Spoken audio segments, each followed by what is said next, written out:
In today's show, Blazers wrap up a road trip with a loss in Dallas and what we know after the Blazers go 4-2 on 6 games outside of Portland. Welcome to Locked On Blazers.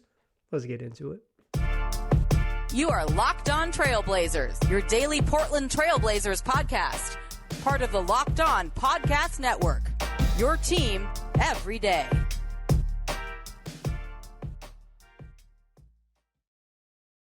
What up, world? It's your past first point guard and Trailblazers reporter, Mike Richmond. You're listening to another episode of Locked On Blazers, part of the Locked On Podcast Network, available wherever you get podcasts and also on YouTube. Thanks for making this show your first listen every single day. Free on all platforms, coming at you 5 days a week, every single weekday. So why not start each of those days with Locked On Blazers, your team every day? In today's show, we're going to talk about the Blazers' loss in Dallas. They wrap up a 6-game road trip 4-2 after losing to the Dallas Mavericks in a game that came down to the final 3 minutes. I want to talk about that game. I want to hand out some props to Jerami Grant, who was fantastic. I want to break down the final 3 minutes of this game because it gave us a little insights to sort of how good teams are going to play against the Blazers. I think it's worth diving into. And then I want to close the show talking about what we've learned from a 4-2 road trip, what we've learned from the Blazers' first 13 games. Spoiler, they've been pretty good. There's a lot of things to like, even if Saturday's game in Dallas went the wrong way. So let's do what we do here. Fastest recap in the West. Blazers lose 117-112 to the Mavericks. Portland led by 8 after 1, 32-24, thanks to 10 points from Jerami Grant. He was going to have a monster night, and he got going early. Grant has starting to make it a habit of being a big first quarter scorer. Blazers lead by 8 after 1, but the wheels came off in the second quarter. They fell behind from up 8. They were trailed by as many as 16 in the second quarter, but they came all the way back. They were only down 2 at the break, 59-57, and they played really well in the third quarter. Another 13 points from Jerami Grant, who also had 10 in the second quarter, 33 through 3 quarters.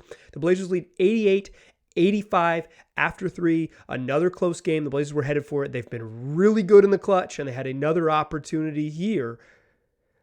Game was Blazers led by 6 with about 7 minutes left, but the game was tied at 4 minutes. It was tied again at 3.5 minutes. The Blazers briefly took a lead, and then following possession, when Damian Lillard hits a three-pointer on my favorite play of the year, maybe, 106-103, Blazers lead by 2 minutes and 50 seconds left. And from there, the Dallas Mavericks hit 4 consecutive three-pointers, their final 4 three-pointers of the game, and they go on to win 117-112. Luka Doncic led the way for the Mavericks with 42. Spencer Dinwiddie, who hit 3 threes in the fourth quarter, finished with 20.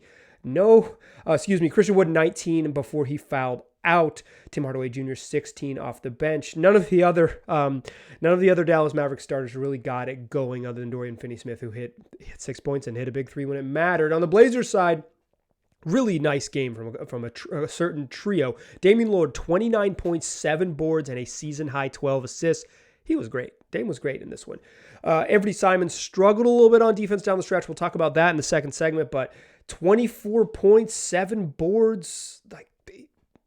This was a good Ant night, and early in the fourth quarter, as the Blazers were kind of building a lead, Ant was quarterbacking that offense, and he deserves the credit. And Jerami Grant was just so darn impressive. 37 points is his high in a Blazer uniform. He added 6 boards and 2 assists. He shot 13 of 22 from the floor, 5 of 9 from 3, and hit all 6 of his free throws. Jerami Grant shot 59, almost 60% from the field and finished with 37 points. He was darn impressive, but not everyone thinks so. Let's ask Shania Twain. That don't impress me much. Known hater Shania Twain, but what are you going to do about it? I thought Jerami Grant was fantastic. He has been better than you could reasonably ask for.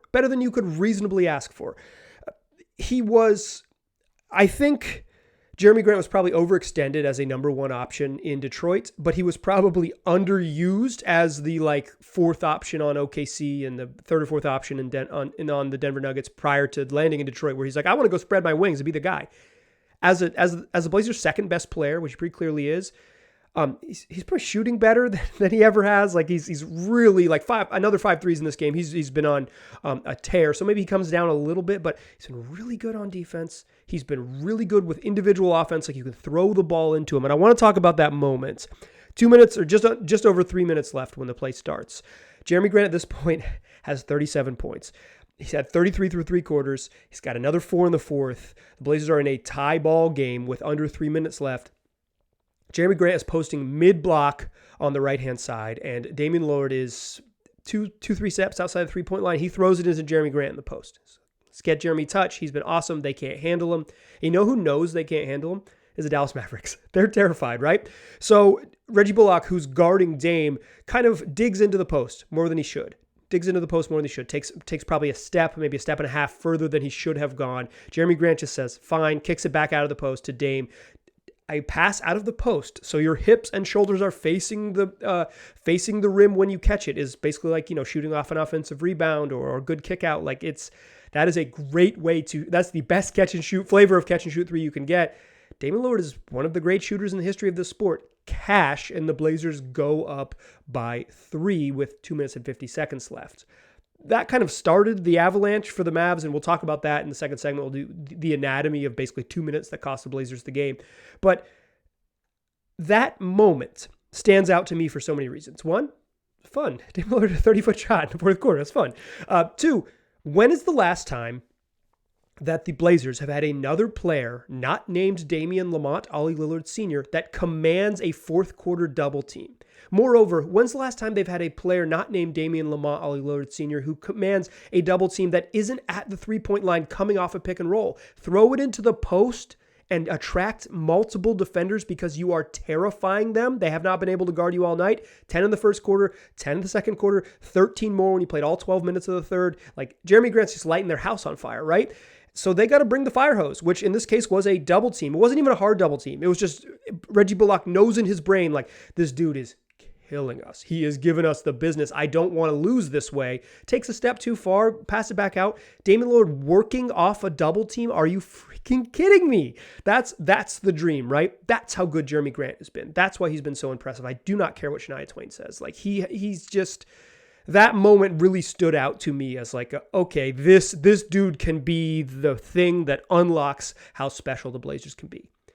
Because if he's going to command double teams on the block, like, he's not going to score 37 every night, but if he can command double teams on the block because he's hard to deal with, a big rangy wing who can score at all 3 levels and is comfortable shooting from the mid-range, can get to the cup, especially when he's moving to his right hand, and has been really good shooting the ball, like, that's scary for defenses.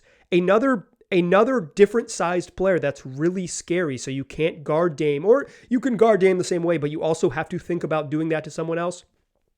Changes the calculation for the Blazers. That little moment's one of my favorite plays. One of my favorite plays for the Blazers in a straight up a long time, just because it speaks to what this team can be. But from there, Jerami Grant passes out to Dame. Dame hits a 3, and the Blazers take a 3-point lead with 2:50 on the clock. The following 2 minutes, from that point to the 54-second mark of the fourth quarter, the Blazers lose this game. They lost this game because Mavs made threes. But I want to break down those 2 minutes because, to me, they speak to what went wrong, how they went wrong, and the decisions the Blazers might have to make in the future. So we'll talk about that in the second segment. But first, I want to tell you that this episode is brought to you by LinkedIn. Listen, these days, every opportunity to hire someone can feel like a high-stakes wager for your small business. You want to be 100% certain, that you have access to the best qualified candidates available. That's why you have to check out LinkedIn Jobs. LinkedIn Jobs helps you find the right people for your team faster and for free. They make it easy because they got simple tools like screening questions, which focus on candidates with just the right skills and experience, so you can quickly prioritize who you'd like to interview and who you'd like to hire.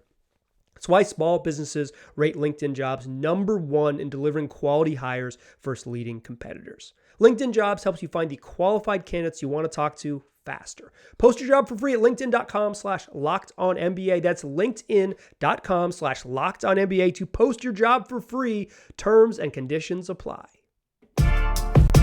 All right. Let's talk about those 2 minutes. One of my favorite plays of the last 5 years, like a mostly meaningless 3-pointer on a Saturday night in November, and I was sitting in my living room like, that's a big moment, circling it in my notebook, etc., because we're going to talk about that on the show. Blazers take a 3-point lead, and from there, things kind of unraveled. At that exact moment, The Dallas Mavericks were 10 of 39 from deep. That's not good. They were shooting terribly. They made their final 4 threes. The league, basketball is, and I think it's hard for fans, sometimes hard for media folks, it's hard for everyone involved in the game to be like, this was bad luck, or this was good luck, or like luck's involved. Some of this with the Mavs is just good luck. They made shots, like even on wide open threes, are you going to make all 4? No, and only 3 of the 4 were wide open. One of them was contested and with a dude who was just on a heater. But how they happened, I think, speaks to kind of what went wrong for the Blazers and also decisions they might have to make in the future. So I want to talk about that. The Blazers come down after Jerami Grant hits that 3, and they show zone.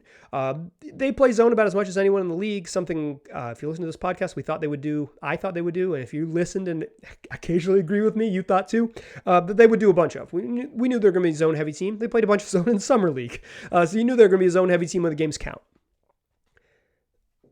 But at this point, Luka Doncic is flame-throwing. Like, he's been awesome. Him and Dame basically had a contest to see who could draw the most annoying fouls, and Luka won. He took 18 free throws. Damian Lillard took 17. If you're a Blazer fan, you're probably like, I can't stand Luka Doncic. He's just so whiny and so blah, blah, blah, blah, blah, and he's flopping and drawing cheap fouls. If you're a Mavs fan, you're saying the same thing about Damian Lillard. I know you are. If you're a Mavs fan, you're also not listening to me. You're listening to the Locked On Mavs. Which is a great program, and you all should check out because they do as good a job as you could possibly do on a Locked On show. They're the best of the best over there at Locked On Mavs. But this moment, Blazers by 3, under 3 minutes, clock's running. Luka comes across the timeline. Blazers show zone. Show zone because they're good at it. They go to it a bunch. It's kind of their pet defense and something they've been really good at. Anthony Simons knows that Luka Doncic has been incredible. He's pulled a little bit too far in. He's at the elbow, he's at the foul line, corner of the foul line. He needs to be further out on the wing and further up. Spencer Dinwiddie is posted on the left side, wide open. He's just unguarded. Josh Hart has responsibilities in the corner. I believe that's Anthony Simons' man, the way I understand zone responsibilities. It might be Josh Hart's responsibility to come up and split those 2 guys.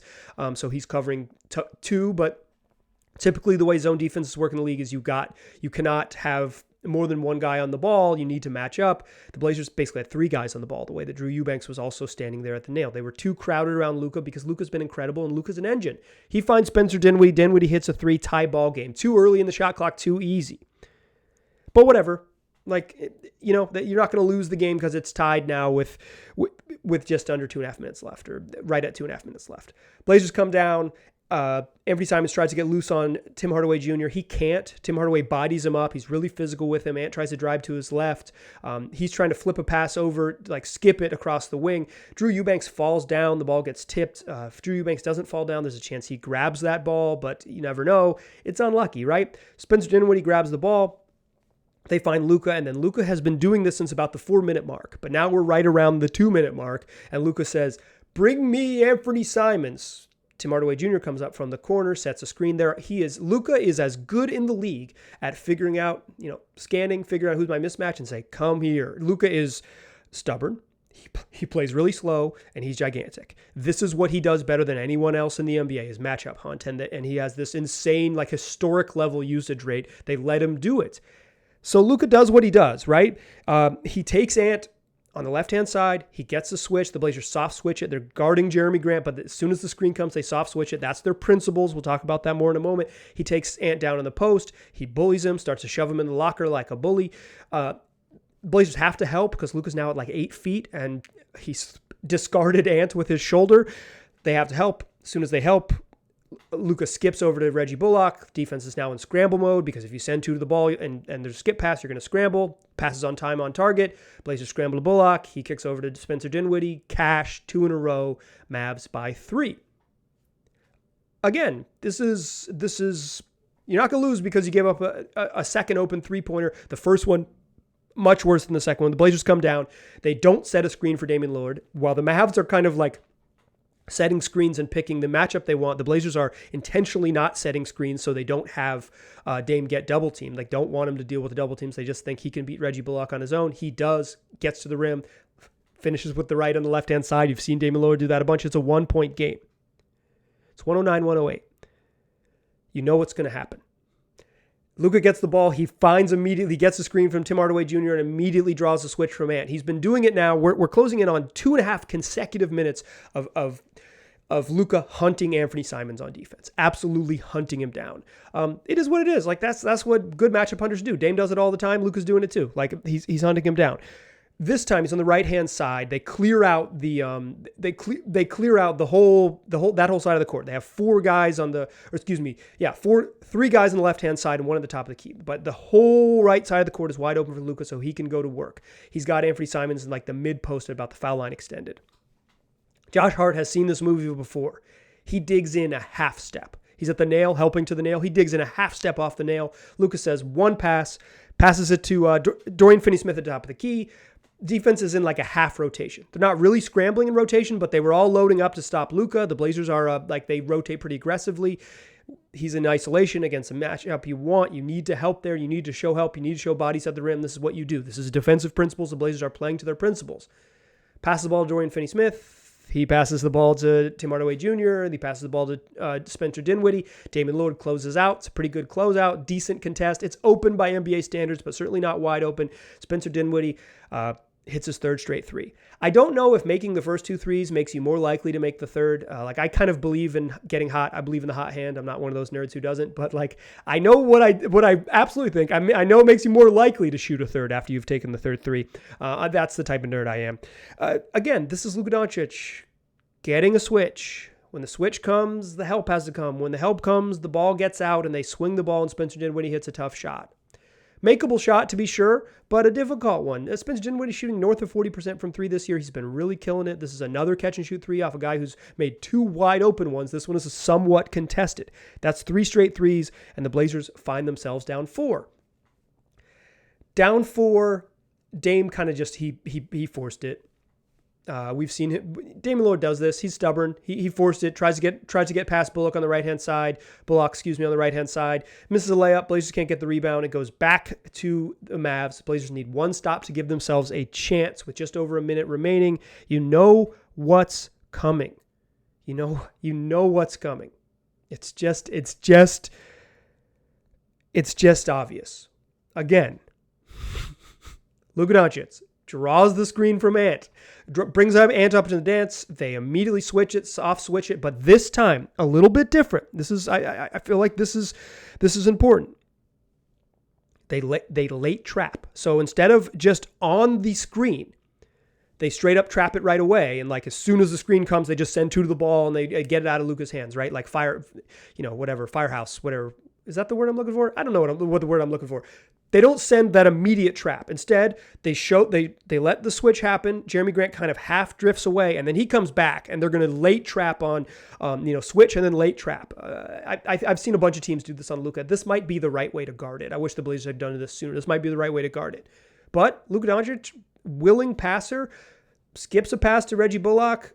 Damian Lillard's on the far side when the skip comes. He is splitting the difference, as they say. He's one guy to guard 2. If you double the ball, somebody's open. Dame has responsibilities of guarding 2 guys. Reggie Bullock catches it at the wing, in the slot on the right-hand side. He fakes a pass to the corner. In the corner is Spencer Dinwiddie. He has made 3 consecutive three-pointers. He's the hottest dude in the building. So when the ball fake comes, Damian Lillard jumps with the ball fake. It's honestly maybe the right thing to do, right? Like he jumps with the ball fake. Because he jumps with the ball fake, Drew Eubanks has to pull over. Reggie Bullock makes one pass. Dorian Finney-Smith wide open at the top of the key. Cash. Blazers down 7. That's 2 minutes. That's how it went wrong. A turnover, a missed layup from Dame, a made layup from Dame, and 4 threes is how you go from tied to down 7. I guess up 3 to down 7, but I don't think this was anything other than bad luck, but it strikes me as a couple things. And what I wanted to walk you through is because the Blazers guarded these things different ways. The first one was a zone. They busted the zone. It was no good. The second one was a soft switch where they showed help. They showed help once, basically didn't show help, and then Luka got all the way to the paint and they had to show help. The next one, soft switch, Luka gets help early. They show help early, and Luka makes the pass. And the last one, just a late trap, and they really showed 2 to the ball because Luka's scoring 40-some points on him. And the ball moves around, and they find open threes. It's basically 4 different ways to guard the same action. It's 3 different ways to guard the action. The first one was a zone defense they just busted. It's 3 different ways to guard the same action. Luka Doncic getting a switch with a defender that he has a big advantage over. Luka's a tank. Like, he's gigantic. And his strength advantage over Anthony Simons is real. He's taller than him. He can shoot over the top. And Luka is totally comfortable. His engine never revs faster than 5 miles per hour. He's going to beat you up at 3.5 miles an hour. And he was going to do that. And the Blazers, either reacted late and allowed for a skip that ended up in a wide open Dinwiddie 3, or reacted a little bit earlier and got into rotations, or straight up sent a double team and you get in rotations again. It's 3 different ways to guard the same play that had bad outcomes. I think this is okay process. I think the late trap is the way to handle Luka. I think that's the way to do it, as opposed to the trap right away. You could argue that a trap right away is the best way to handle it, but I think the show the switch and then bring the heat later, at least it gives them another 2 seconds, works a little later in the clock and all of those things. This was, I think the Blazers lose this game because of bad luck. The Mavs didn't shoot very well, then they made shots when they mattered. I also think this was a moment where the Blazers' weaknesses of having Anthony Simons on the court, who's a bad defender, and one of the best mismatch hunters that maybe the sport has ever seen, certainly in this spread pick and roll era, one of the best mismatch hunters we've ever seen, hunts a mismatch and makes the Blazers pay for it. But it brought up a question for me. Would Anthony Simons have been on the floor if the Blazers were fully healthy?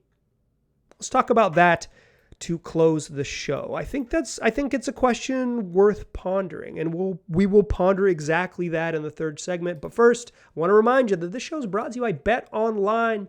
Fastest and easiest way to bet on all of your sports action. Whatever that action might be, you're going to find it on BetOnline. You can bet on all the Blazers games moving forward. You can bet on the NHL's regular season. You still got soccer all over the globe. You're going to have the World Cup coming up here shortly. You're going to get your combat sports. Whatever it is, BetOnline's got your news, got your analysis, make you a smarter, more informed, better. So why don't you check it out today? That's betonline.net. BetOnline, where the game starts. Still a pass first point guard. Still Mike Richmond. You are still listening to Locked on Blazers. I don't think Anthony Simons played poorly in this game. I don't want to paint it as that. But I think Anthony Simons' weaknesses were highlighted in this game. Highlighted against one of the best at doing that, right? Like, Luka is unique. But as expectations change for the Blazers, the analysis on sort of what their weaknesses are needs to shift its lens a little bit. You need to refocus, right? Before, it's like, can the Blazers be competent and win some games? They've looked really good, really good. They're 9-4, the 4-2 road trip. Let's get that out of the way. Awesome road trip. This was the 6th game in 9 days, 3rd game in 4 nights, 6th different city on the trip. They go 4-2 on the road. They lost one game where they got punked when they were not whole. They won some games when they didn't have all of their players. They come back in this one and were right in it in the final 2.5 minutes and lost because the team got hot from 3. Great road trip, great start to the season. I really don't have many negative feelings about this team. I did not come away from this Nuggets game, this Mavs game, feeling like, oh no, the poor Blazers. That is not at all how I feel.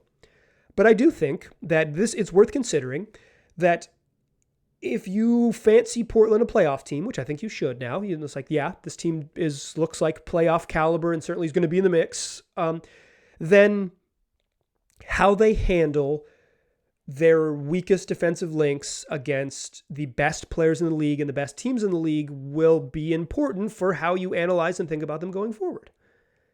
It made me, for the first time all season, think, would Anthony Simons have been in the game in the final 2 minutes if the Blazers had been whole? Jusuf Nurkic did not play in this game. He missed his 4th consecutive game with a groin strain.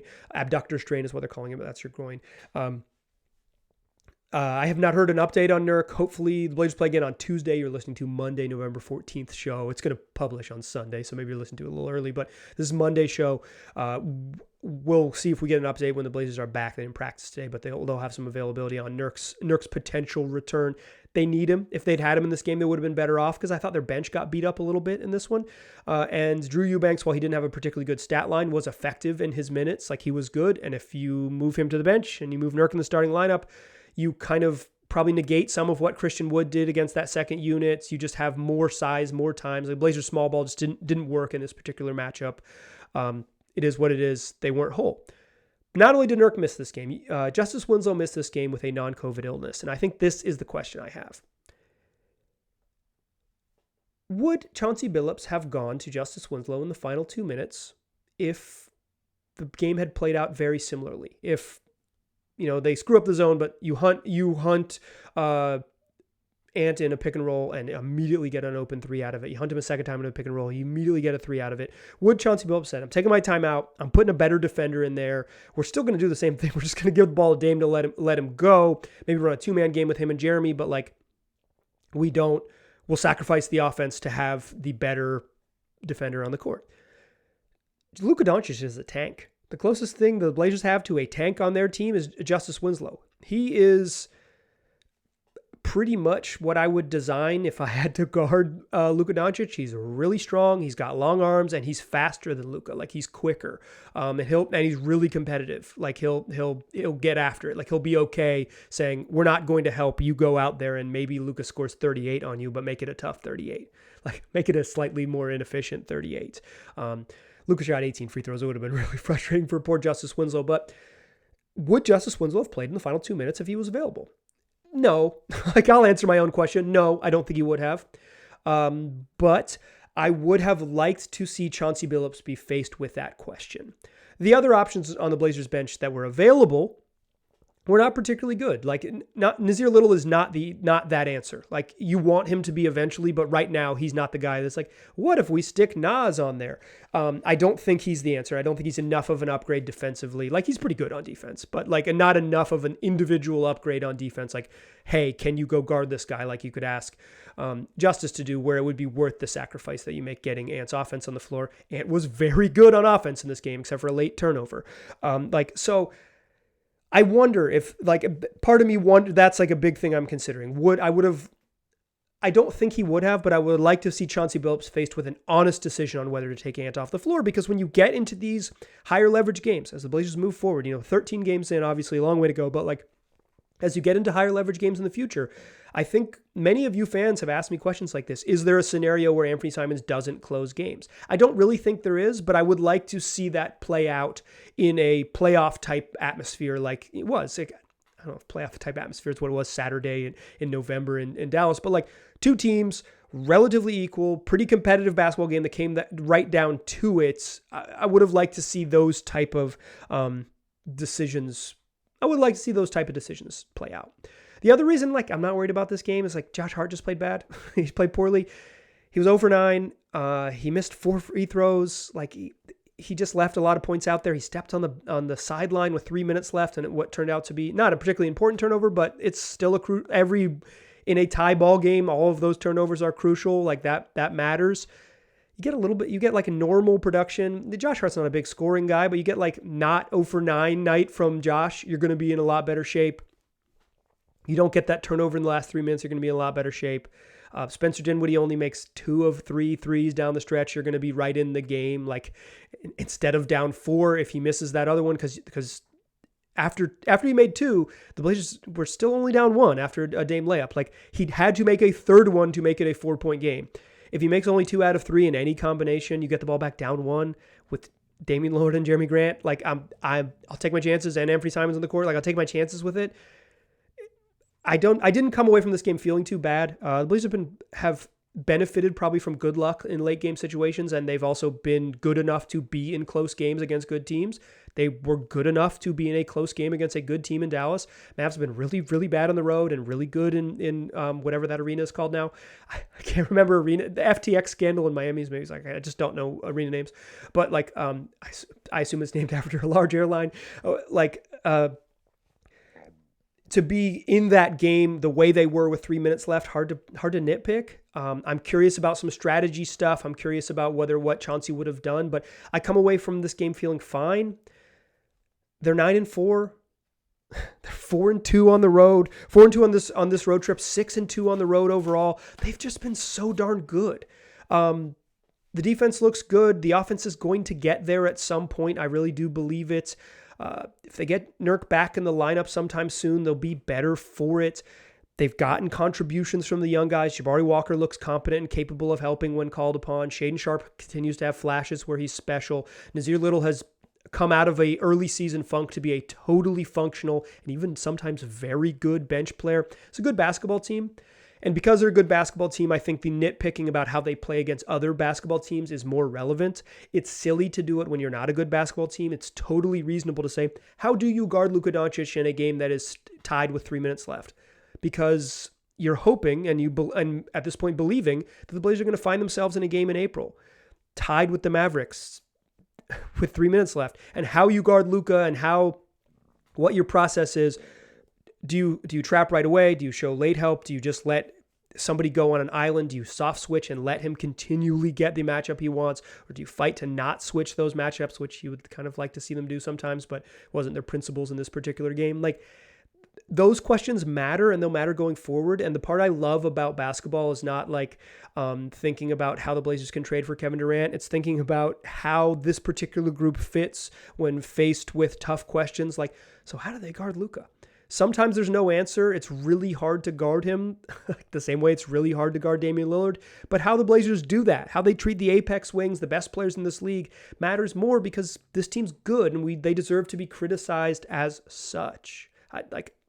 We deserve to look at them closer under the microscope because you expect them to be good now. And they've earned that respect. They've earned that right to be, for us to consider what they might be. They play another team with a pretty good wing. His name's Kevin Durant. Jerami Grant's going to probably almost certainly get that assignment, but how they handle KD with a Brooklyn Nets team that finally learned how to make 3-pointers in their most recent win against the Clippers on Saturday, like, I'm fascinated by it. I love this stuff. I love basketball. I hope my sort of deep dive into the final 3 minutes helped you understand kind of how the Blazers are doing stuff. It's what brings me joy about the sport. I really love the big questions and how you answer the big questions with little moments and little tweaks. It's what makes me excited about it. It's what I love doing this podcast every single day. Free on all platforms, 5 days a week. Make it your first listen every single weekday. And then make your second listen Locked On Sports Today. 22-minute program covering all of the biggest stories across all the major networks. You can get caught up on everything you need to know across all the sports really quickly. That one's free on all platforms and YouTube as well. Come back to listen to Tuesday's show. We got more shows coming this week. I appreciate you listening. I'll talk to you soon.